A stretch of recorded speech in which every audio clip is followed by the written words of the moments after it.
കോട്ടയം ജില്ലയുടെ പടിഞ്ഞാറൻ മേഖലയിൽ കനത്ത മഴ.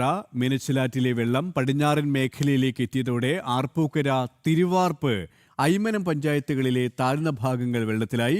പല വീടുകളിലും വെള്ളം കയറിയതിന് പിന്നാലെ മേഖലയിൽ ദുരിതാശ്വാസ ക്യാമ്പുകളും തുറക്കുന്നുണ്ട്. ഇവരുമായി മിഥുൻ മുരളി ചേരുകയാണ്. മിഥുൻ, ഈ പ്രദേശങ്ങളിൽ നിന്നും ആൾക്കാരെ സുരക്ഷിത സ്ഥലങ്ങളിലേക്ക് മാറ്റി പാർപ്പിക്കുകയാണോ? എന്താണ് നിലവിലെ സാഹചര്യം? കെ പി, ആർപ്പൂക്കര, അയ്മനം, മണർകാട്, വിജയപുരം തുടങ്ങി പടിഞ്ഞാറൻ മേഖലയിലാണ് ഇപ്പോൾ മഴ ശക്തമായി പെയ്യുന്നത്.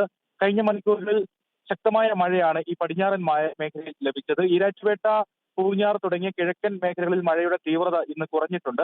ഈ ഭാഗങ്ങളിൽ നിന്നുള്ള കിഴക്കൻ വെള്ളം ഈ പടിഞ്ഞാറൻ മേഖലയിലേക്ക് എത്തുന്നു എന്നുള്ളതാണ്. അതുകൊണ്ട് തന്നെ ഇനി വരുന്ന മണിക്കൂറുകളിലും ഒരുപക്ഷെ ഈ പടിഞ്ഞാറൻ മേഖലയിൽ കൂടുതൽ വെള്ളക്കെട്ട് ഉണ്ടാകാനുള്ള സാധ്യത, വീടുകളിലേക്ക് വെള്ളം കയറുന്നതിനുള്ള സാധ്യത, നദികളിൽ ജലനിരപ്പ് ഉയരുന്നതിനുള്ള സാധ്യതയും ഒക്കെ ഉണ്ട്. മീനച്ചിലാറിന്റെയും മണിമലയാറിന്റെയും ഒക്കെ കൈവഴികളിൽ താമസിക്കുന്നവർ ജാഗ്രത പുലർത്തണമെന്നുള്ള നിർദ്ദേശമാണ് നൽകിയിരിക്കുന്നത്. ഈ പടിഞ്ഞാറൻ മേഖലയിൽ ആർപ്പൂക്കര, അയ്മനം, തിരുവാർപ്പ്, വിജയപുരം ഉൾപ്പെടുന്ന ഈ മേഖലയിൽ നിന്ന് ദുരിതാശ്വാസ ക്യാമ്പുകൾ തുറന്നിരിക്കുന്നു.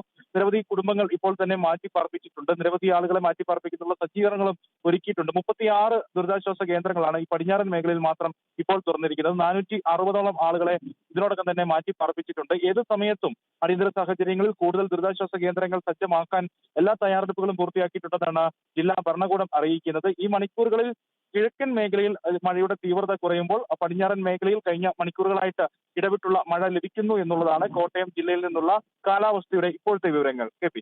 ശരി, മിഥുൻ മുരളിയാണ് വിവരങ്ങൾ നൽകിയത്.